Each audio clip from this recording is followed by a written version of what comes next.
I always joked that my wife's therapist saw more of her than I did, but I never realized how literal that was. 3 months ago, I thought the weekly appointments were a lifeline for our unraveling marriage, some days, the only thing keeping us from screaming at each other. She'd come home flushed and serene, saying the sessions helped her process.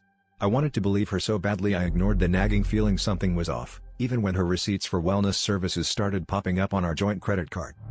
Last week, I got a call from the hotel downtown about a lost wallet, apparently left in a room booked under my name.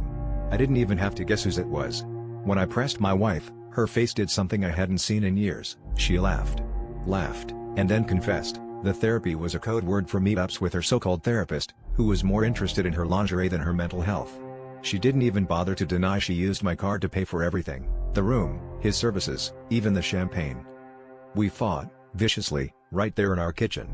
She said I drove her to it by being distant, that I cared more about fixing her than loving her.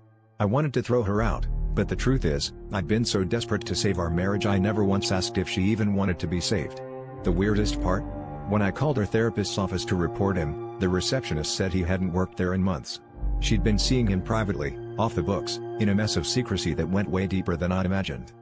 Now, I'm sitting here staring at my empty living room, realizing the affair was just the symptom. The real sickness was that I needed her to be the broken one so I could feel like the hero.